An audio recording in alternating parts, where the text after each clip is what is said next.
in-space stuff. That first in-space objective was completed. 8 of those Starlink simulators were deployed. That was the first successful payload demonstration we've ever had from Starship. Each of these simulators, similar in size to the V3 Starlinks that we're going to be launching next year to add significant capacity and capability to the network.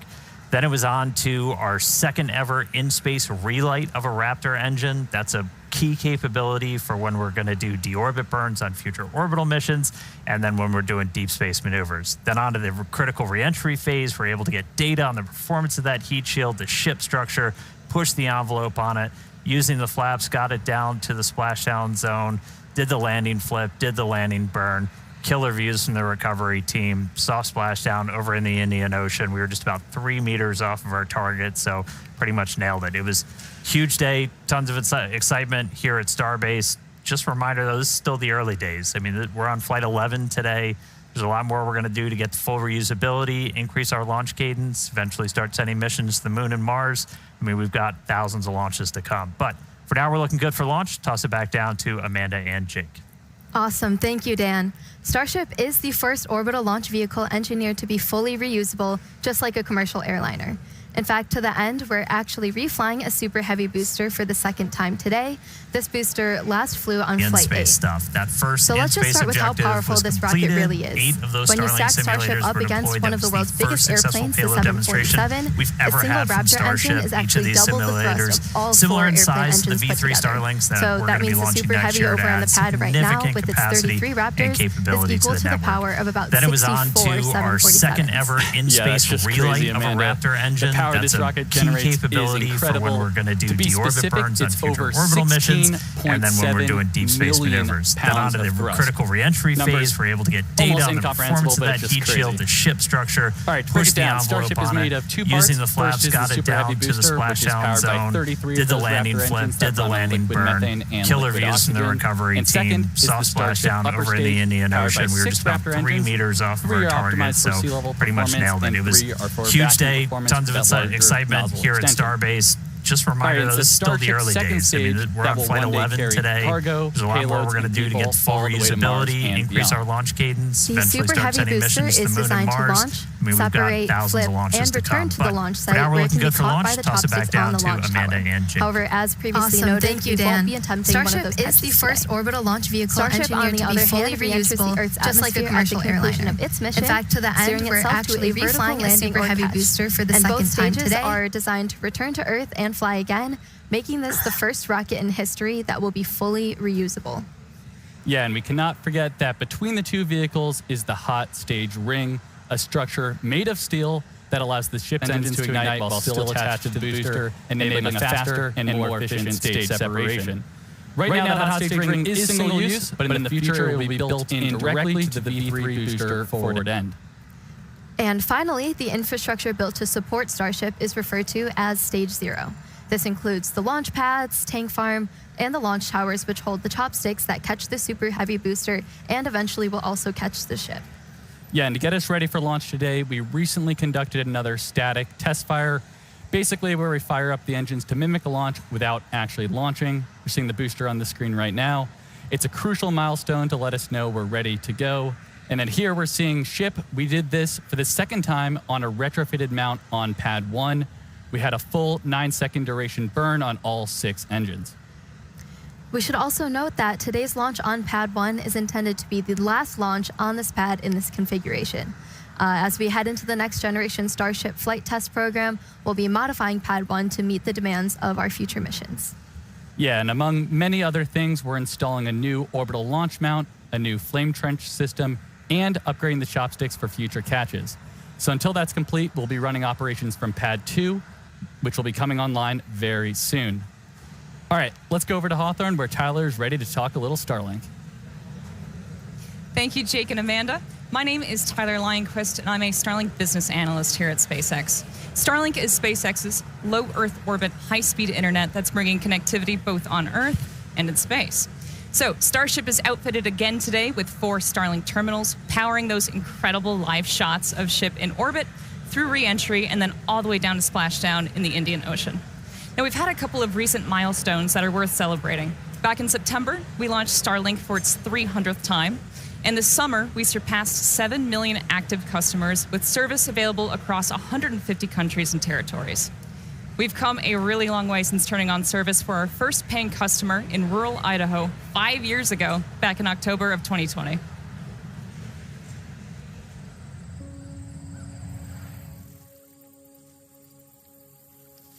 Maples are looking beautiful.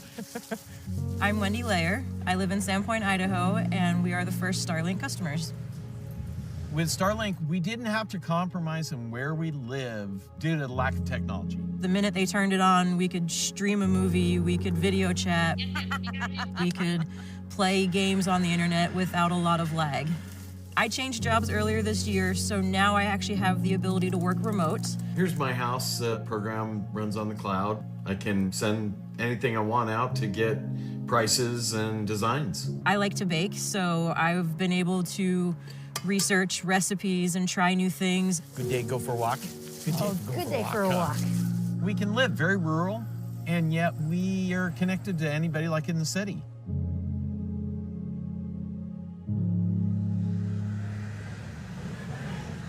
And I'm happy to report that Wendy and Sean are still Starlink customers today.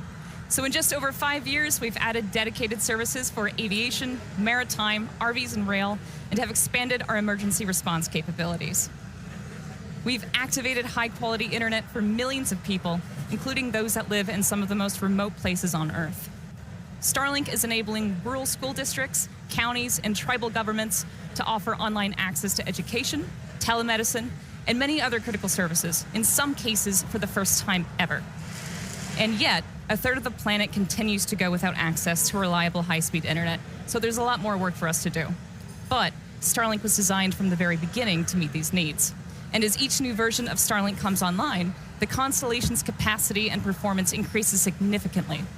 The larger V3 satellites that will deploy from Starship will bring gigabit connectivity to users and are designed to add 60 terabits per second of downlink capacity to the Starlink network. That's more than 20 times the capacity added with every V2 mini launch on the Falcon 9. And then on the cellular front, last month, SpaceX announced a deal that provides Starlink with exclusive spectrum for its next generation direct-to-cell satellites, which will be capable of providing broadband service to cell phones globally. Starlink is the largest 4G coverage provider on Earth. Over 7 million people across 5 continents already rely on Starlink to connect their LTE phones to data, voice, video, and messaging, where terrestrial service is unavailable. So we're excited to have the opportunity to help close those coverage gaps and ultimately eliminate mobile dead zones around the world. So yeah, there's a lot happening with Starlink, and there's a lot more to come. So let's head back to Amanda and Jake at Starbase to take us through today's flight profile. Thank you so much, Tyler. So today's flight profile, we're looking to get our second re-entry with this iteration of ship. And prior to every launch, we work closely with the FAA and international air traffic organizations to efficiently and safely integrate launch and re-entry operations into the airspace. And we've got a special guest here. What the? We're live. What's up, guys? How's it going? Good to see you, boss. Hi. Hey. How's work going? Good. We're live right now. What the? Yeah.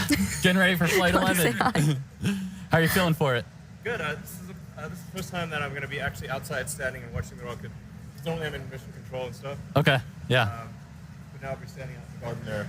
Okay. So Awesome. it's really going to be much more visceral. Yeah. You're gonna feel Great it. place It's to gonna watch. be. It's gonna be. It's gonna be awesome.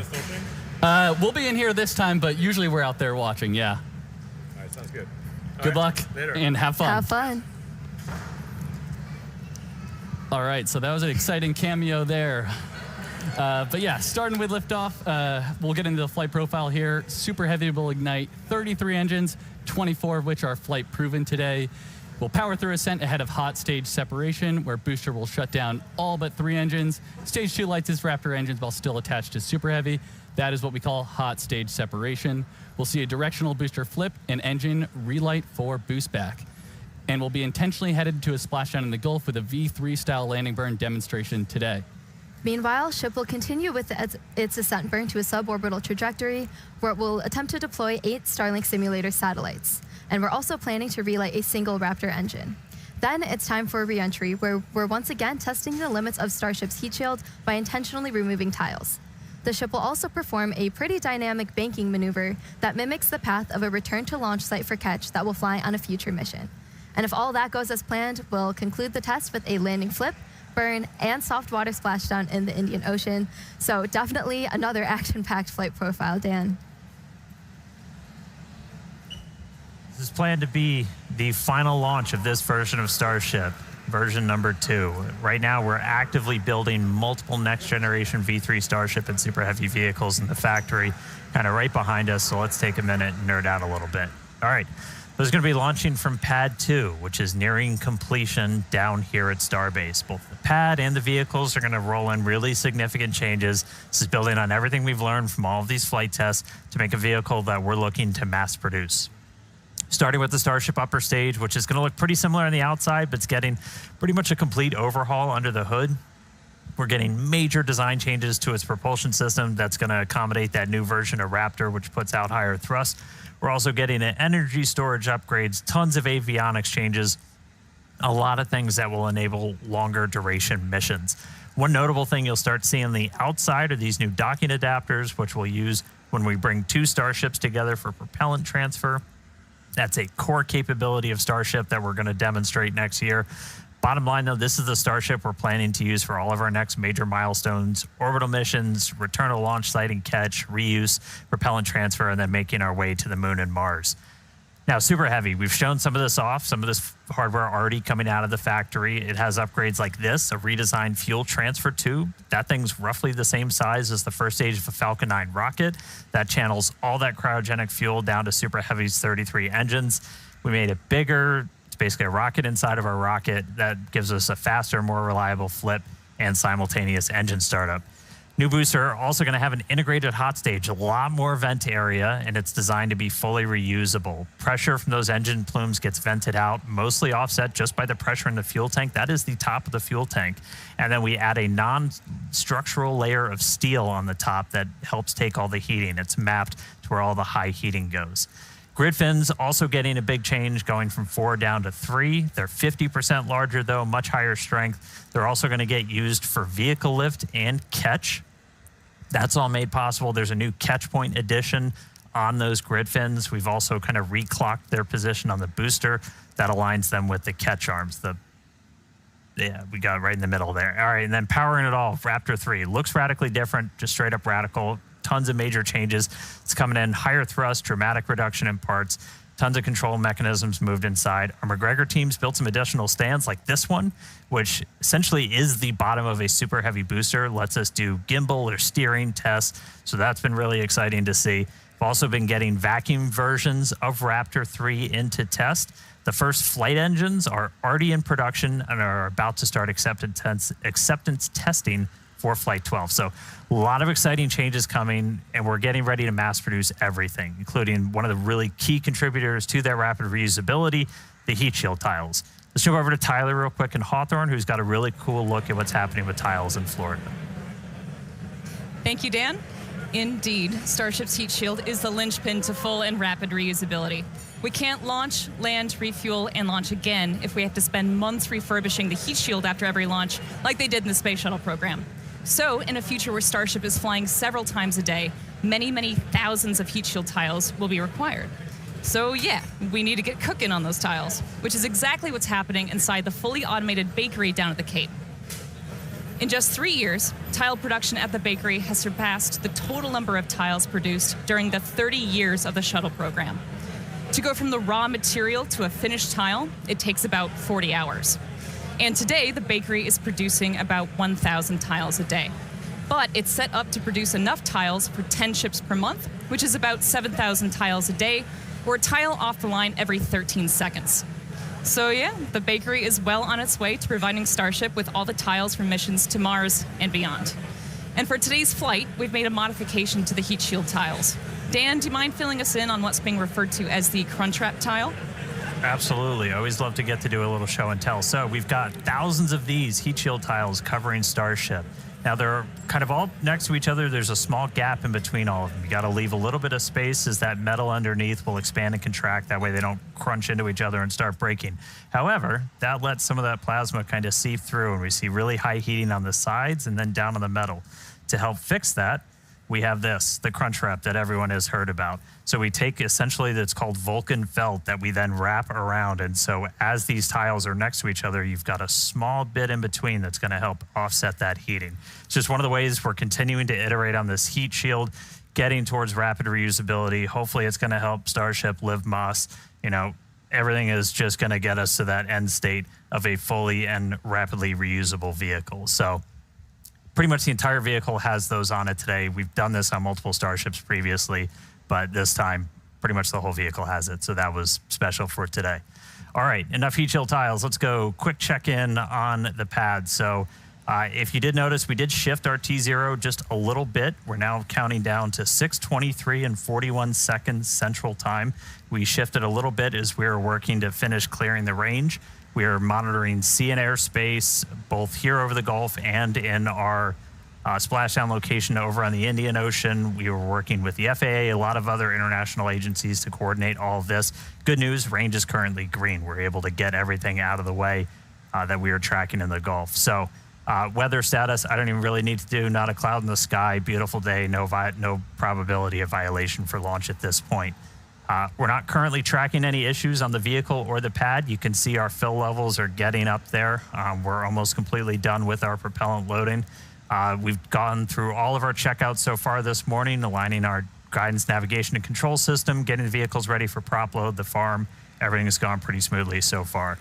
We got through our go, no go for prop load. That happens at T-minus 1 hour and 15 minutes. We've been loading fuel and locks on board the ship since about 53 minutes before launch. Boosters started just about 10 minutes after that.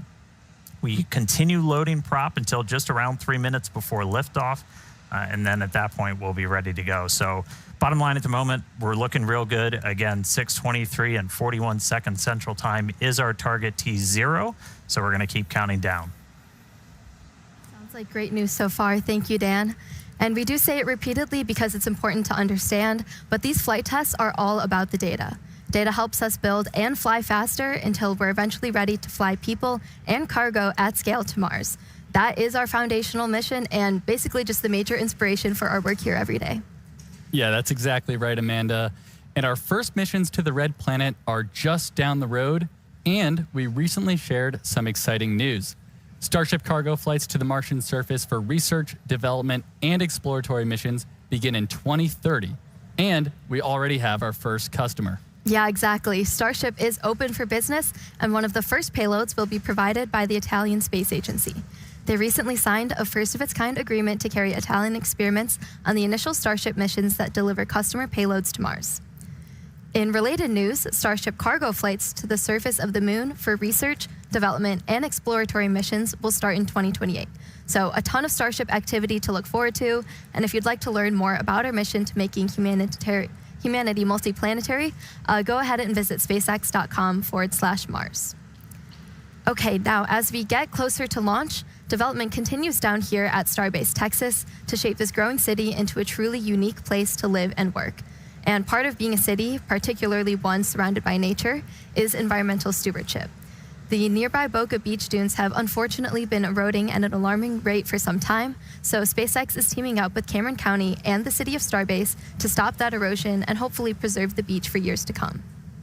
Yeah, and as one of its first permanent residents and someone who's actually called Starbase home for over 3 years now, I can tell you the beach totally adds to the uniqueness and awesomeness of living here. Starbase is truly unlike any other place on Earth. You know, where else can you see the world's biggest rocket every single day? Yeah, Starbase is definitely the place to be, and we're always looking for more people to come help build the future of spaceflight. Yeah, particularly engineers, especially for our propulsion and mechanical system teams. You could be working on tests just like these ones, proving out the designs of our next generation Super Heavy booster. Fun fact, we actually tested the booster to 13,400 tons of thrust, which is more than the power of 3.5 Saturn V rockets, which is just crazy. We're also looking for civil and structural engineers to help literally build the future. Whether it's buildings like the Gigabays currently going up at both Starbase and the Cape, each is a massive vertical integration and assembly facility with over 700,000 square feet of workspace. Both sites are currently in progress, actually going vertical as we speak. Or you could be designing the Starship launch sites of the future, There's really no shortage of future to build here. So visit spacex.com/careers to see all of our openings if you're interested.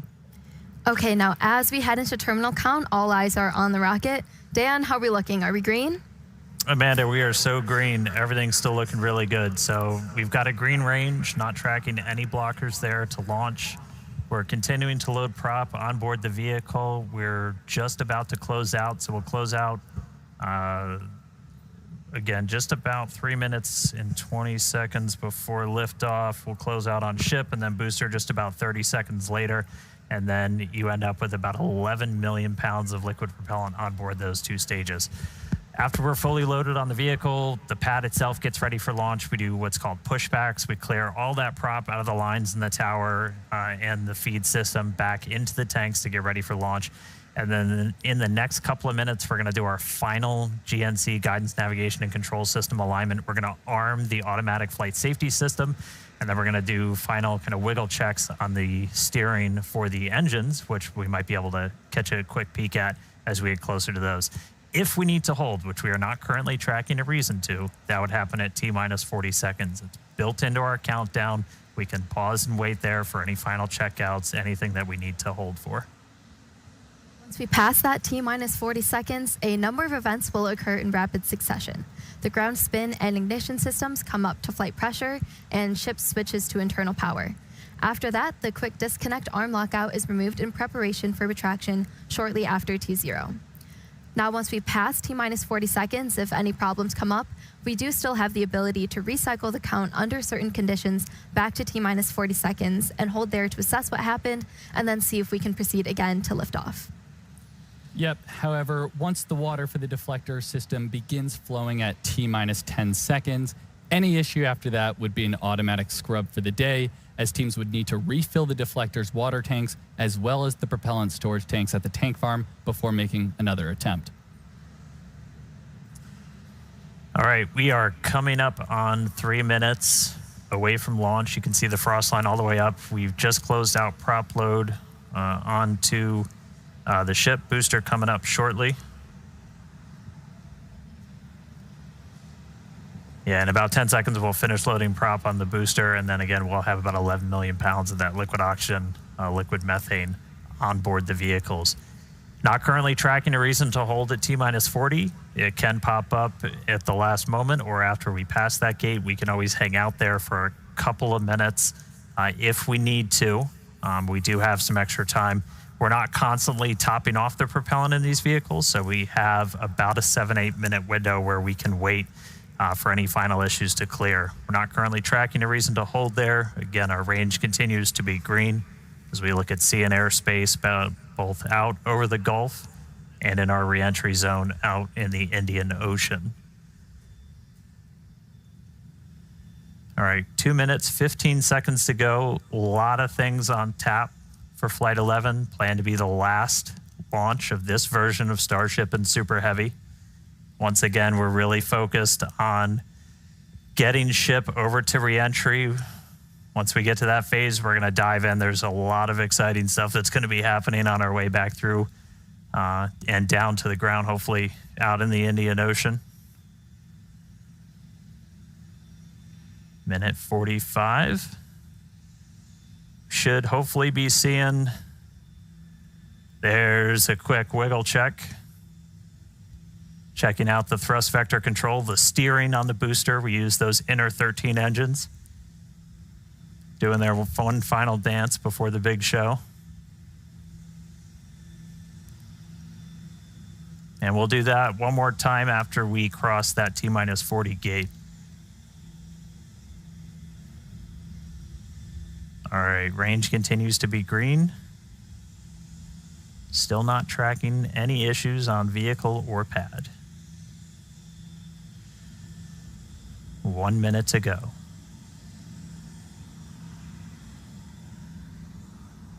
As a reminder, we can hold at T-minus 40. We're not planning to.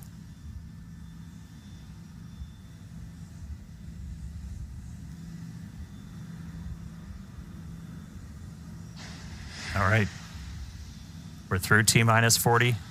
Let's listen in. Flight Director Ty Huntington back in the seat. take us through the final Flight seconds directors, go until for launch.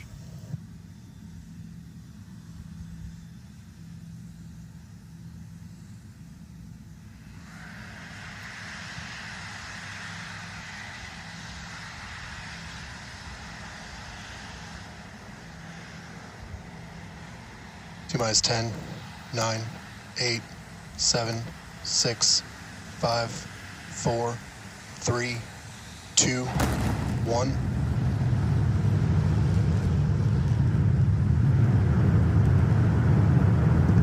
We have liftoff. Go Super Heavy. Go Starship.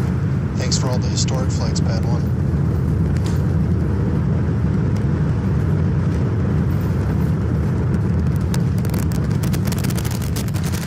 Eagles catching downrange. Booster Raptor chamber pressure nominal.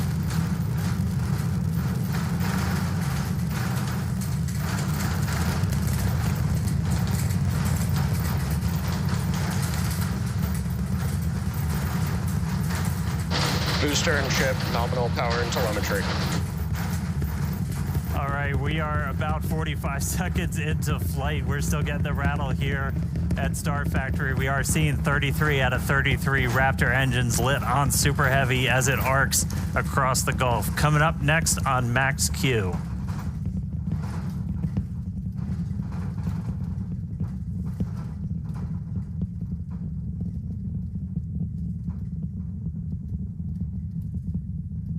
Max Q. So at this point, we've passed through that period of maximum aerodynamic pressure. The next thing we're looking forward to is going to be hot staging. So we've got 33 out of 33 Raptors lit. Super Heavy makes its way uphill. Hot staging is going to be coming up in just a little over a minute. At that point, we're going to see all but 3 of those Raptor engines on Super Heavy shut down. Our version of MECO. Most engines cut off instead of main engine. And then after that, we're going to release the clamps that are currently holding Starship to that hot stage adapter. It's then going to ignite its 6 Raptor engines to push it away from Super Heavy and then start making its flight uphill. So in about 30 seconds, we're going to see the engines start to shut down on Super Heavy. You'll see them kind of shut off in separate banks until we've just got those 3 center engines that never stop running for this process, and then looking for 6 ship Raptors. All right. MECO coming up in about 10 seconds.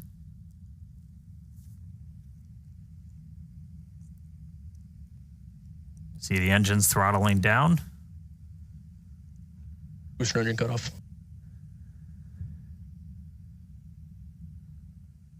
Ship ignition.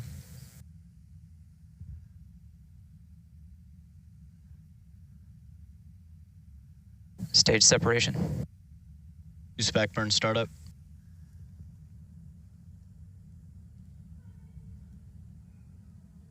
All right, successful hot staging maneuver. So we've got 12 of the 13 engines lit back up on boosters, so it's doing its boost back. Real excitingly, though, we've got 6 out of 6 Raptors lit on ship there, so it's now going to continue to make its ascent into outer space. Meanwhile, this boost back is happening. We're using those 13 engines, so everything, well, 12 out of the 13, and then we go down to 3, and then we're going to shut down for the end of boost back. That's sending Super Heavy back towards its planned splashdown zone in the Gulf. Right after we finish this boost back burn, we're also going to separate the hot stage. This will be the final time that we're doing this. All right, there's the end of the boost back burn.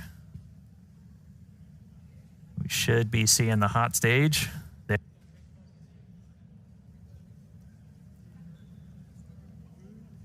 So the hot stage separates. It's going to make its way down, also splash down in the Gulf. In the meantime, though, these 6 ship Raptors are going to continue firing for about 5 more minutes. Next up for the booster, though, is going to be its landing burn. There's a cool tracking shot. We dumped some of the prop out on our way back in. All right, so for booster, this is one of the main things we're trying to get is going to be this landing burn. Oh, that's so you can see the hot stage kind of making its way towards the left side. So that's the bottom of the booster. It's about to pass right in front of where you can see some of that prop dump happening. They look like they're close together, but there's a good amount of distance between them, and the hot stage will go down and splash down in the Gulf while the booster comes back for its landing burn. Starship is on nominal trajectory. All right. Looking good on our trajectory, looking good on everything. Jake and Amanda, you guys with me down there? Yeah, definitely. The crowd is gathering over here in the office. You can definitely feel the energy in here. Great to see that booster is making its way down to the splashdown zone in the Gulf. Yeah, the shaking down here was absolutely nuts. The windows are still there, still intact. So that was pretty awesome. But yeah, booster's coming down. We're at about 30 kilometers. All right, yeah, and as we approach that landing, just like tower catches, we will be doing a 13-engine landing burn to slow down. This time it will be in a V3 configuration. And as we're starting to get into the denser part of the atmosphere, the booster is using 4 hypersonic grid fins to guide itself through atmospheric entry towards its landing site.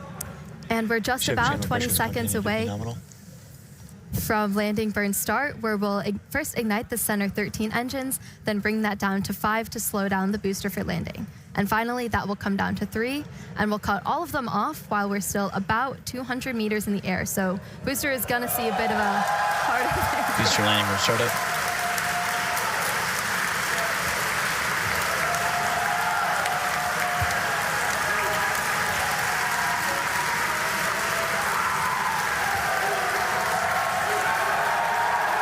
Booster landing burn shutdown. And there we heard it. Booster landing burn shutdown. We saw a 13 to 5 to 3 V3 demonstration, and into the water we go. Wow, that was absolutely awesome. If you can even hear us right now, congrats to the whole SpaceX team. So far, so good for today. That was incredible. All right, great stuff, guys. I'm jealous of the crowd. All right, back to ship. Ship's still making its way. We've got a little under 2 minutes left in this ascent burn, so we've got all 6 Raptor engines still firing. So the next major milestone we're going to be looking for is SECO. That's our second stage engine cutoff. That's should be coming right at about 8 minutes and 58 seconds into flight. So we've got about 1:20 still to go. Really cool to see booster go through that landing burn. That was one of our really key demonstrations we wanted to try and do today. Is that's mimicking what we're going to be hopefully doing. Oh, we just got our sonic boom, sounds like, from the booster coming back.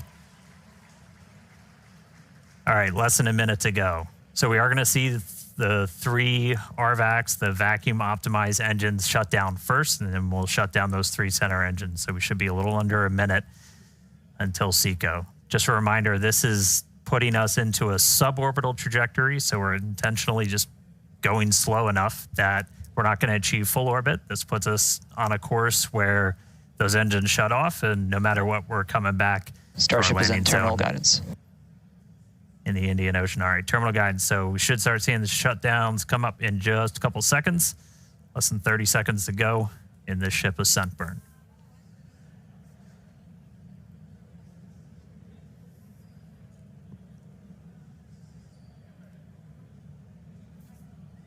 All right, RVACs have shut off.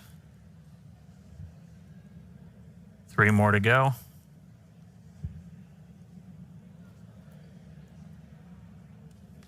Ship engine cutoff.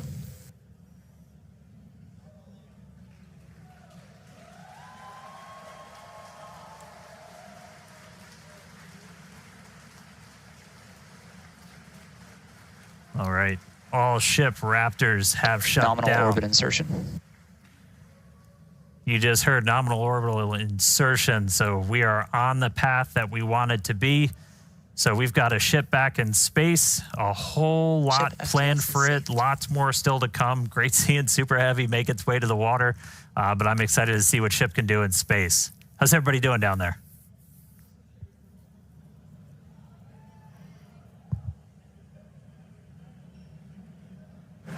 Yeah, if you could hear the crowd behind us this whole time, people are definitely happy with how the day's been panning out so far. Definitely exciting to see Starship safely in space, and super pumped to see all the team's hard work in action here today. Yeah, and we guaranteed it at the start of the show, but it has been an awesome day so far. It's crazy. All this has happened in just 10 minutes. All the objectives were met on the booster, including that V3 style landing burn. So now all eyes are on the ship as we get ready for our in-space objectives. But we've got a few minutes until that next milestone, so sit tight, enjoy the views, enjoy the space jams. We'll be back at T plus 16 minutes for payload deploy.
All right, welcome back, everybody. If you're just now joining us, where the heck were you?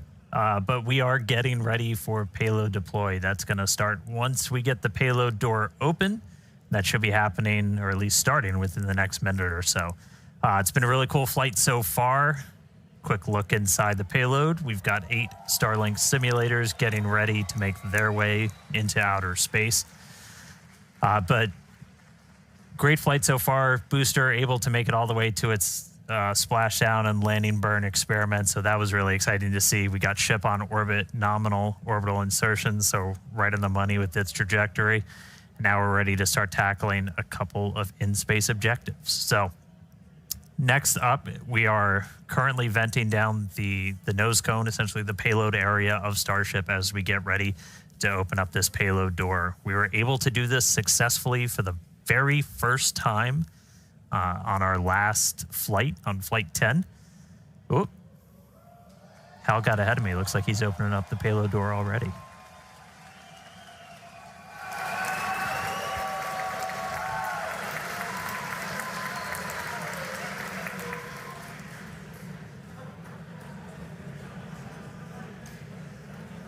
All right, looks like we got the door open.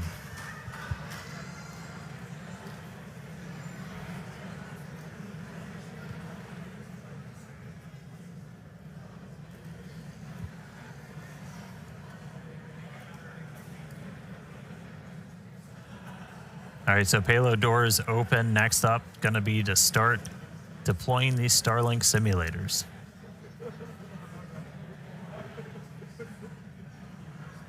They are roughly the same size as the V3 Starlink satellites that Starship's going to be carrying.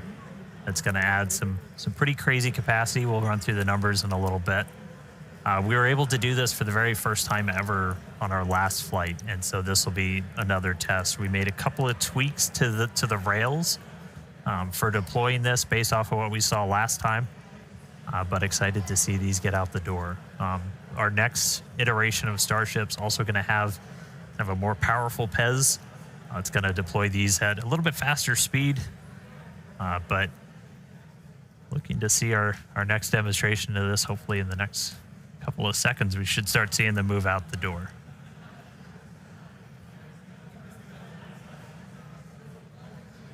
I mean, that view on your left, so you're basically, that would be if you were sitting at the very top of the nose cone looking down. So there's kind of a short stack. There's 4 on either side, so 8 total. When we start flying Starlinks, for their actual deploy missions, we're going to be carrying stacks of about 60. So much larger stack once we start flying these operationally, but still doing a little bit of a short just for this payload deployed today.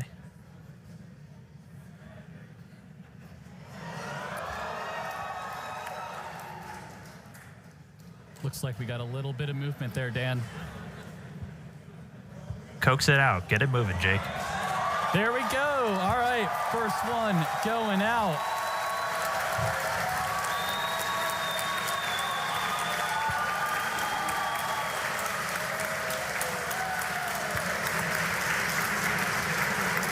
All right, first one's deployed. Getting ready for the second one here. We do a little reset back to the center position. Yeah, it takes about a minute for each one.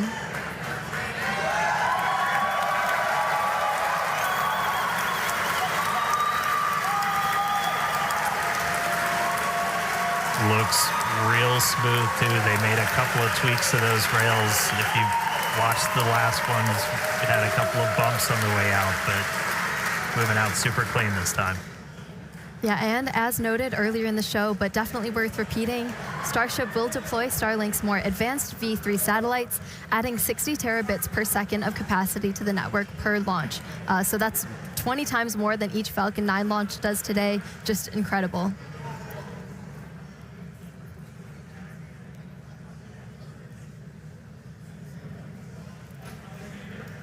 Yeah, and anybody that's been following Starship, you know, Starlink's kind of the MVP for these flight tests, where it's not only giving us the views we're seeing right now, but also just real-time data through every phase of flight. So We've got a couple dozen cameras on Starship. We've also got a bunch of cameras spread across the globe, including out in the Indian Ocean, where we've got our fun buoys floating. There goes another one.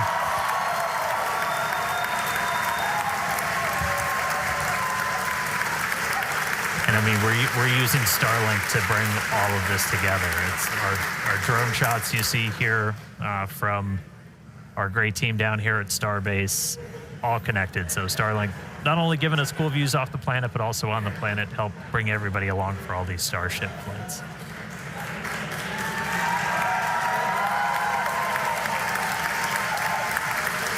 I think that's number 4. Somebody check my math.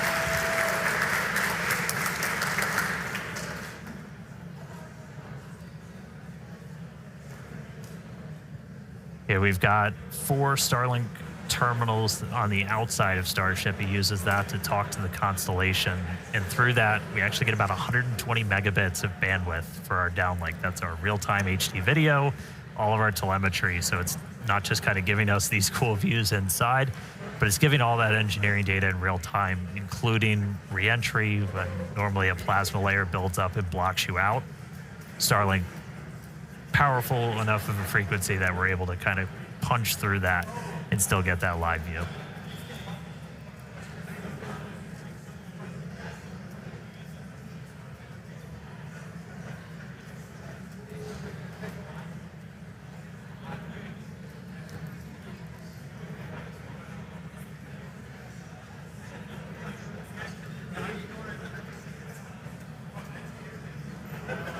All right, next one out the door. There we go.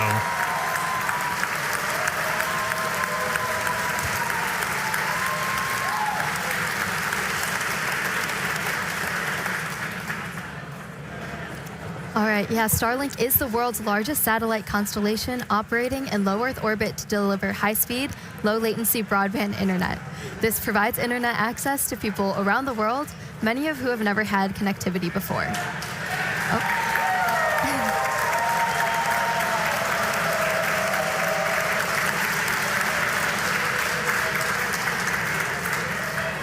Right. Today, Starlink serves more than 150 countries, territories, and other markets with over 7 million active customers and counting. To meet the global growing demand for high-speed internet, SpaceX expanded its factory over in Bastrop, Texas, which is just outside of Austin, and also introduced Starlink Mini, as well as an upgraded version of the Starlink Standard Kit.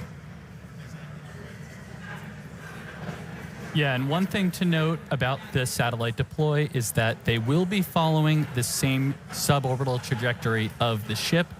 So these dummy sats will not be going in orbit. We do expect them to burn up on re-entry.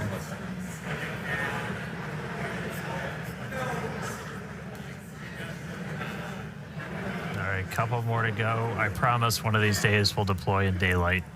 But we're basically trading deploy in the dark so we get those re-entry views for the daytime.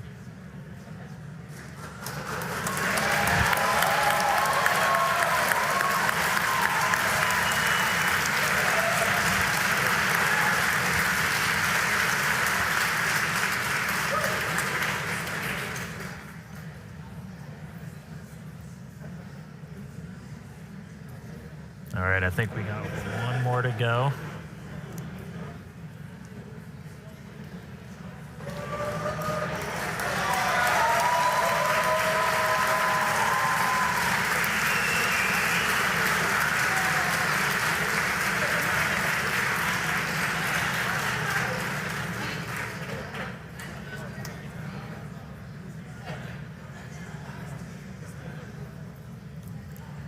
All right, now with payload deploy complete, Starship will now close its payload door and continue to coast around Earth to the Indian Ocean. We still have a ton of major events to come today, including Raptor Relight at about T plus 37 minutes.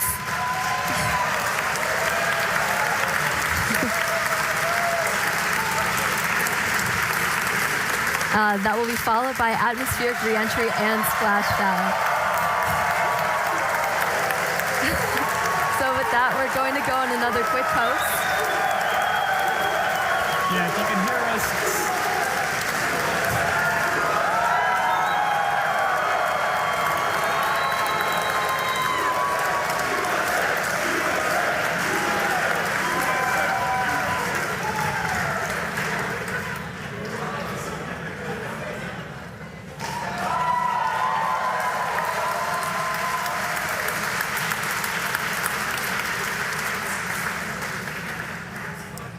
right, with that payload door closed, we're going to sit tight, enjoy the views, and enjoy the space jams. Again, we'll be back in just a few minutes for Raptor relight and then head back for reentry.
right, welcome back, everyone. If you're just joining us, you did miss some exciting stuff because Starship successfully deployed its second ever payload, 8 Starlink simulator satellites. And now we're expecting the relight of a single sea-level Raptor engine in space coming up here just after T plus 37 minutes. So about a minute left to go.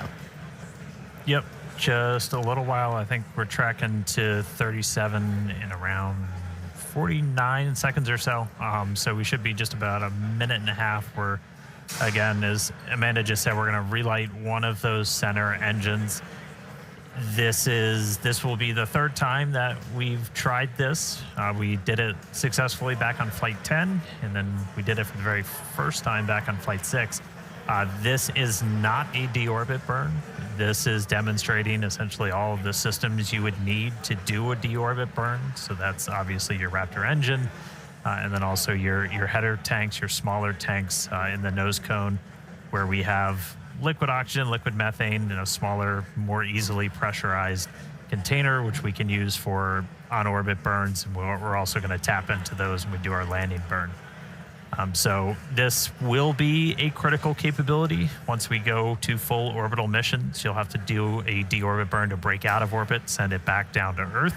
But in this instance, we're already on our way back down towards Earth. So this is just going to demonstrate the capability of turning one of these engines on. We should be coming up in just about 20 seconds or so, looking for one of those Raptor engines to turn back on. They've been off since we completed that successful ascent burn almost 30 minutes ago. Here we go. Oh, Raptor ignition. And shutdown. All right, there was that Raptor relight. Looks like engine 3, full duration. As Dan mentioned, that's a third attempt, and we just did it 3 times in a row. So congrats to the team, the ship team, Raptor team. And then there we heard nominal second orbital insertion. All right, so congrats everyone on the milestone. That was awesome to see. We're 3 for 3. We're going to take another break, and we'll be back for re-entry at about T plus 45 minutes. We'll see you soon.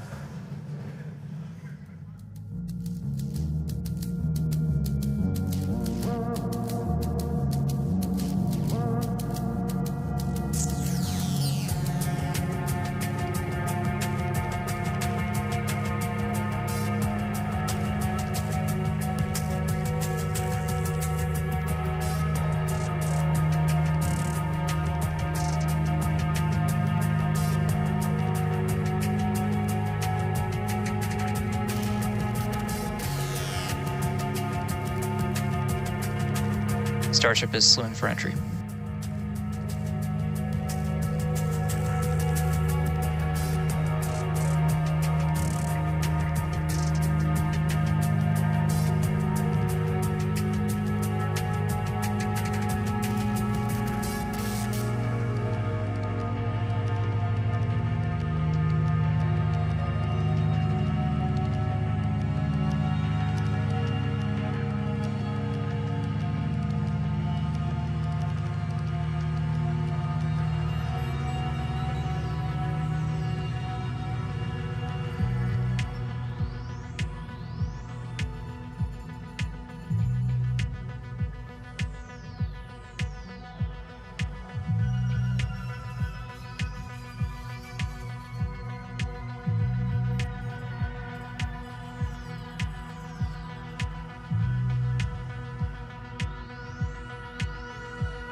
Starship is approaching entry interface.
Ship is starting entry, good attitude.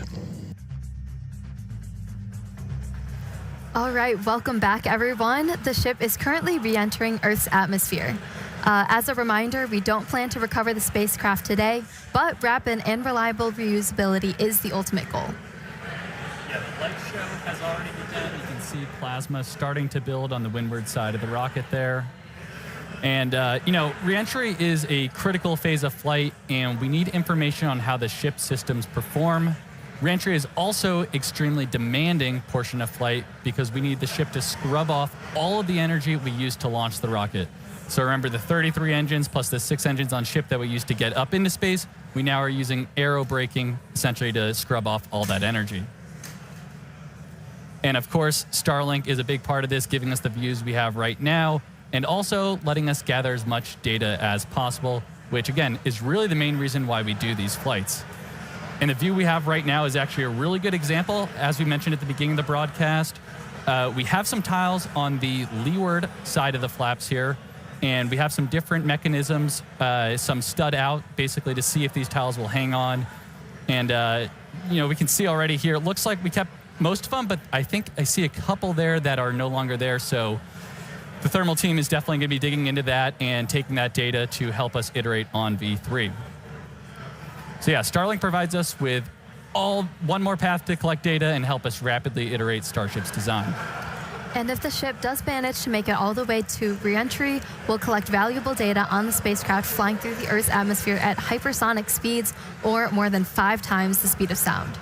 Re-entry is typically a portion of flight where we don't have communications with spacecraft because it's re-entering at or around orbital velocity, which is roughly 8 kilometers per second or 5 miles per second.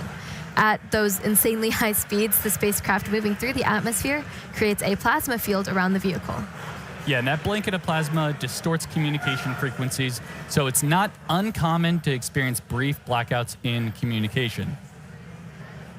All right, so big picture here, Starship is designed to land on Mars where there are no runways or other humans to help out. So that means we need to do a propulsive landing instead of a more traditional means like parachutes, which is what our Dragon spacecraft uses, or a runway like the Space Shuttle. Propulsive landing enables more rapid reusability. Now, as the ship makes its way back to Earth, we should start hearing some call-outs when we hear entry max heating and entry max Q. That means the ship has made it through the maximum heating and aerodynamic loads it will experience as it returns. So if it makes it through all of those, that's a pretty good sign that we're doing well. Yeah, and we heard flaps have control of the vehicle now. Okay, there's a great shot there. You're starting to see the plasma build up.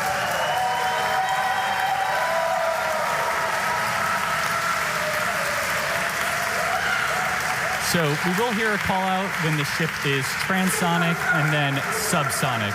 Transonic refers to the period of flight where the velocities of airflows surrounding and flowing past the vehicle are concurrently below, at, and above the speed of sound, somewhere in the range of Mach 0.8 to 1.2. All right, a lot of numbers coming up here, but for reference, commercial jets have a range of cruising speeds, but most fly around Mach 0.74 to Mach 0.85, which is 480 to 575 miles per hour, or 770 to 930 kilometers per hour.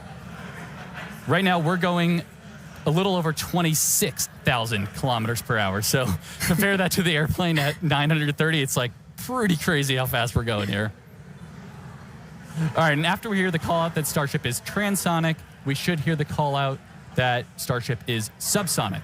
Subsonic, of course, refers to the speed that is much less than the speed of sound. So at that point, the ship's velocity will be starting to slow down, and we'll be looking a little bit more like some of our suborbital flights from, at this point, almost 5 years ago. Yeah, so re-entry so far is looking pretty good. You can see that plasma field. Also, again, with those missing tile experiments, especially, we're putting the ship through a lot today, but things are looking pretty good so far. Yeah, we're looking good. I do want to remind people that we are pushing ship to the limits. We've done a lot of these missing tile tests. We did it back on Flight 10. Every time we do it, we throw something new and the ship makes it through. This time, we're really pushing it. We've removed these tiles in some of the spots that see the highest level of heating. And we remove tiles that have zero backup protection underneath. So there's essentially just bare steel. It's one of the heat of re-entry. And so do not be surprised if this is not a very smooth flight on the way down. But again, this is intentional. We are trying to find what are the limits for a ship. How resilient are we to these different issues that could pop up? If we lose a tile anywhere on the vehicle, we want to know what that ultimate impact is going to be. So we've got a couple missing. We had a bunch pulled over the primary fuel, the LOX tanks, everything. This one, we've got a tile missing right on top. So that's going to see some of the highest temperatures during this re-entry, and there's just bare steel right underneath it. So we're going to see if Starship's robust enough to pull through that. Also have some tiles missing around the aft flaps, specifically on the leading edge. So again, we're getting a really good look right at the leading edge. That's getting really intense heating. So again, gonna see if it can make it through. See if all the flaps hold on, see if Starship holds together. But definitely could be a bumpy ride, but this is why we're flying. This is why we're flying in this part of the world. This is why we're putting Starship through these flight tests to really understand what its limits are. So we can then move on to the next thing, which is gonna be bringing ships back to the launch site for a catch. But for now, still on this suborbital, the light show continuing. Keep following it in. I think we got about 15 minutes until splashdown. Yeah, Dan, it looks, you can see our speed indicator in the bottom left there. It looks like we're starting to scrub off velocity a little bit quicker. Ship is entering the peak heating phase of flight.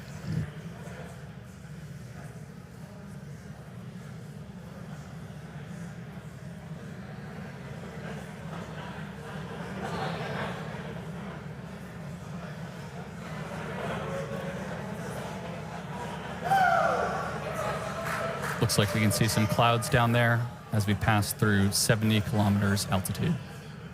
Yeah, the sun's starting to come up again. Ooh, there we go. There we go.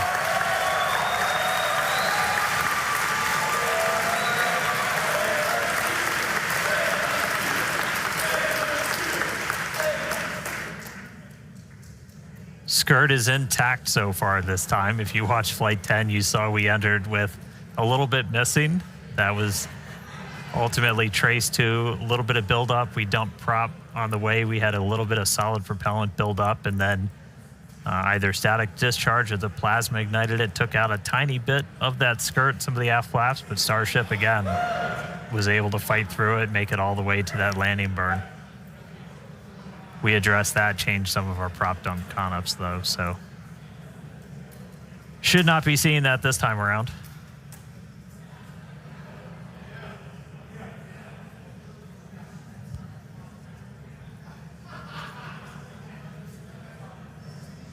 And as a reminder, in addition to these missing tile tests, we're doing kind of a unique flight on the way in. It's going to do what we call a banking maneuver. So while we're still going supersonic and even hypersonic, we're doing kind of a banking turn. And then we'll do a pretty aggressive turn right as we get into the subsonic and start doing our belly flop. And that's designed to essentially be the approach that we would do on a return to launch site and a tower catch. So don't be surprised if we see the ship start to turn and make a few maneuvers as it makes its way down to the Indian. And fun fact, even though we're doing all this turning, we're essentially targeting the exact same spot in the Indian Ocean we went to last time.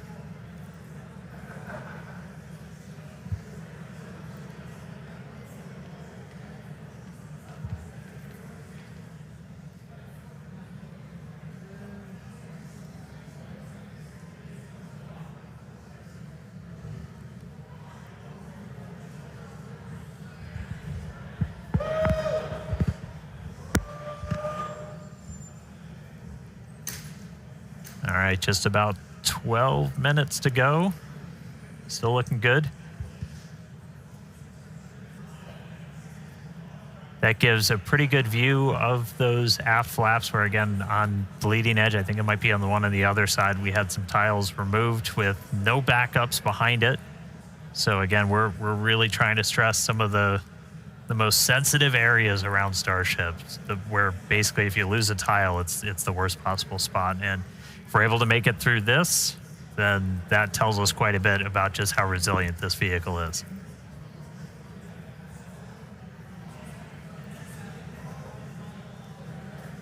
Yeah, and that shot we just had earlier was looking at what we call the business end of Starship with all the Raptor engines. And those are the engines that we're going to be expecting to light for that flip and landing burn, hopefully in about 10 minutes once we get through reentry. Yeah, there we go.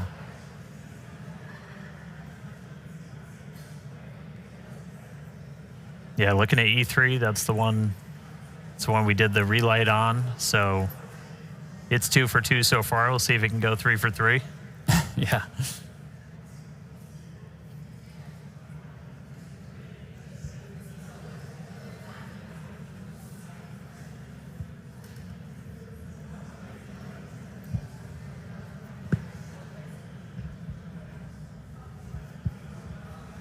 All right, we can see that speed just continue to bleed off under 20,000 kilometers an hour.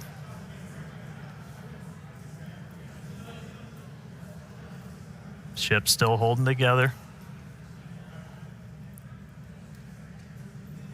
Yeah, and if you look in the bottom right, looks like we've made it all the way to the Indian Ocean. We're coming up kind of near Australia, the west side of Australia there, so pretty crazy. We're only 56 minutes in, and we've made it all the way, halfway around the world.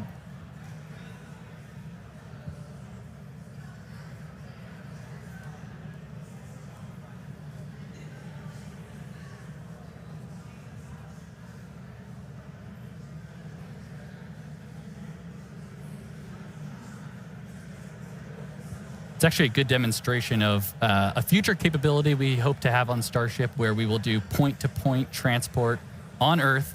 So essentially travel anywhere in the world in about an hour or so, which is going to be pretty crazy. Imagine going from New York to Sydney in 1 hour instead of the 20 hours it takes currently.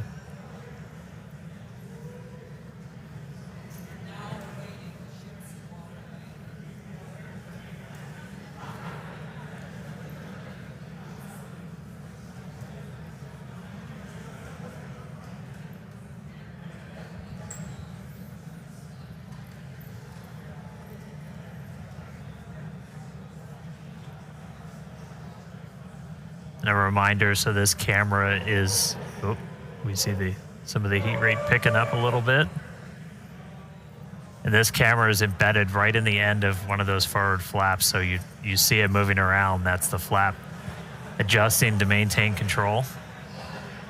Looks like we're getting into our bank maneuver.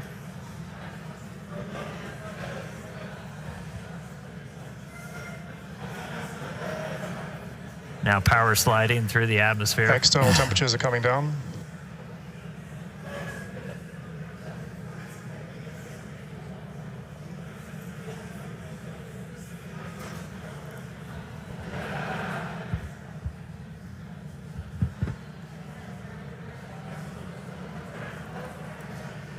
Vehicle is now at maximum dynamic pressure.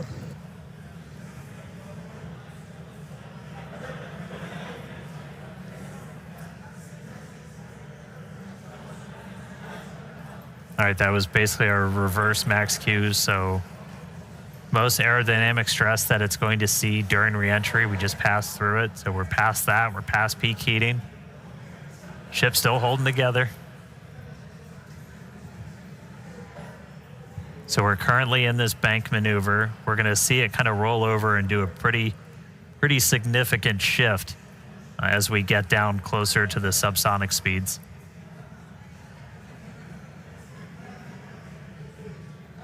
Yeah, and that bank maneuver that Dan's mentioning is all in part of us to learn about the guidance, navigation, and control for return to launch site missions.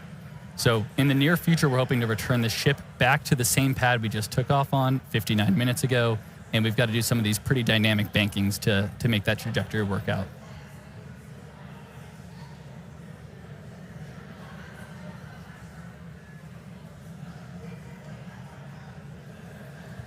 All right, the light show kind of calming down as we're starting to move into the lower parts of the atmosphere. We should hit transonic, so hitting that transition between moving faster than the speed of sound and below the speed of sound in just about 3.5 minutes. Our landing burn should happen right around an hour and 6 minutes after launch, so we should be just about 6 minutes away from that. You can see lots of daylight. Everybody cross your fingers, see if our range team was able to get out there and provide any surprise views as Starship makes its way down. Oh, it's like they heard me.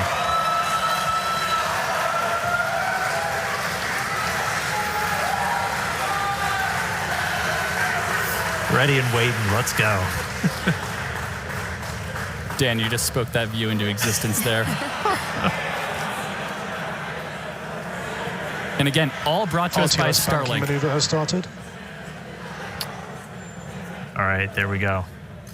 So we're now starting into our really heavy bank maneuver. And this does almost like a half circle loop to our actual trajectory. We're heading to the same exact splashdown point, but we're kind of doing a more roundabout way to get there, where it's this kind of big, long half moon loop and then a really aggressive and a twist right at the very end. And that would line us up with the launch tower. Starship, on a return to launch site, would fly over the tower, do a quick landing burn flip, and then come down for catching the arms.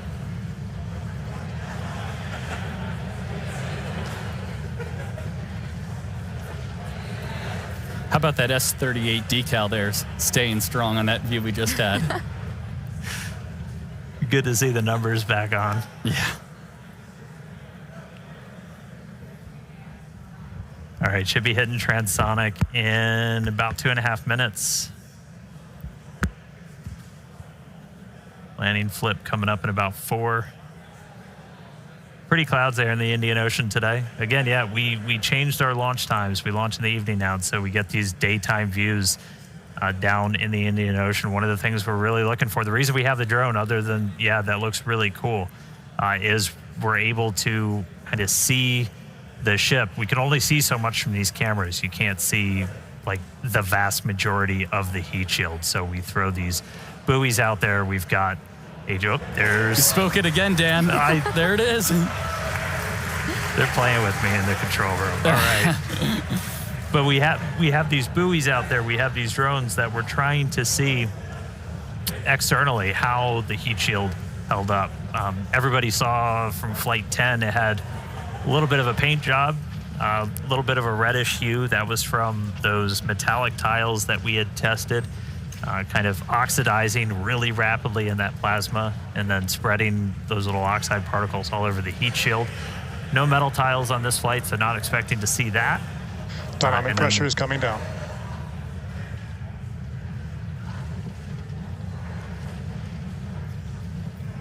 Hope nobody gets seasick. All right, coming up on transonic shortly. It's about 2.5 minutes of landing burn. Yeah, and once we get to around the 15-kilometer altitude mark, that's where we have a lot of flight history. Starship is transonic, starting the belly flop phase of flight. Yep, that belly flop phase that we perfected in the suborbital campaigns, we're entering that now.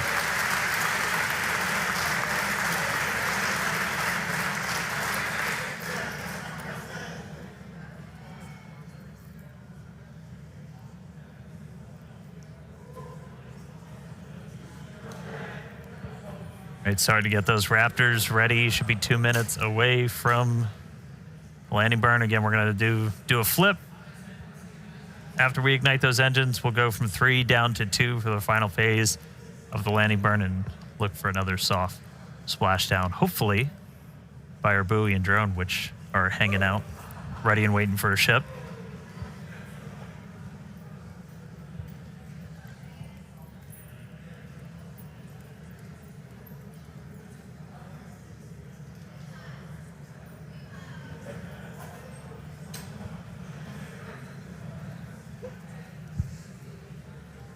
Seeing all 3 center engines have entered the chill phase.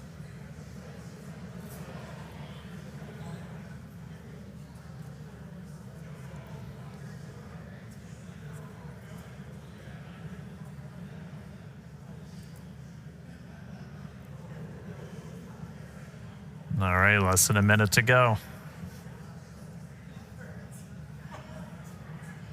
The ship is making its turn for final approach. And here's this kind of aggressive final turn that would essentially position it so it's right behind the launch and catch tower.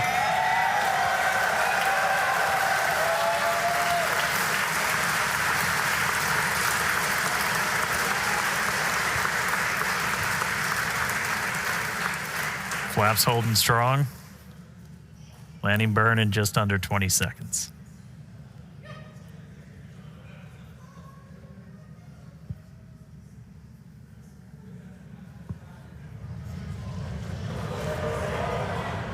Ship landing startup.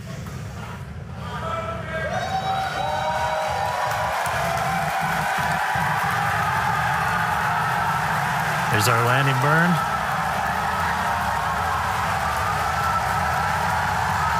Three down to 2. Starship has landed.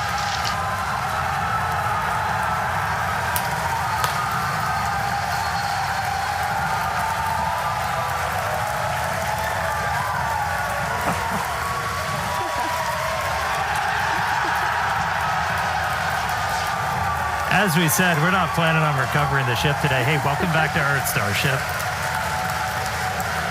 We are down in the Indian Ocean. Let him hear it, Starbase. What a day. What a flight.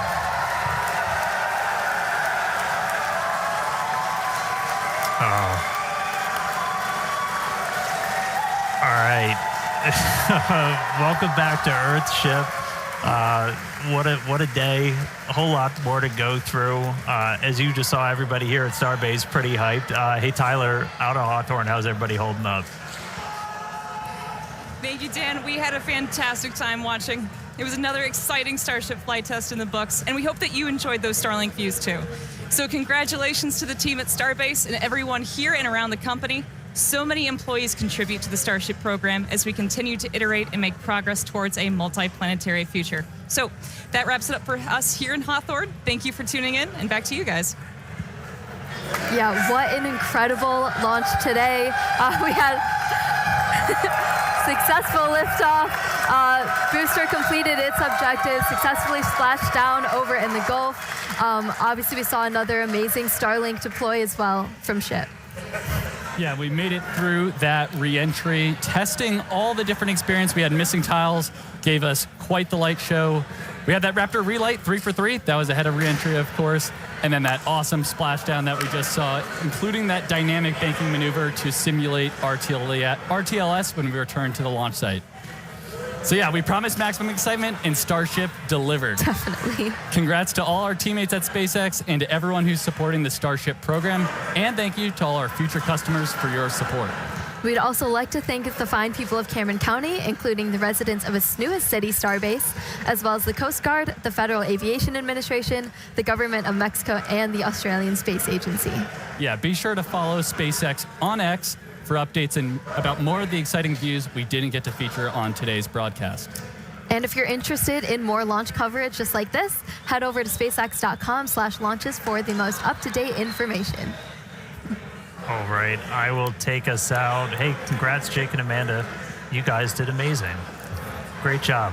All right, today we launched the world's biggest rocket, knocked out all of our objectives. Shout outs to every single person who made this look easy. Thank you to everybody tuning in. We're going to see you back here for the very first flight of our next generation Starship. So we'll see you then. Good night.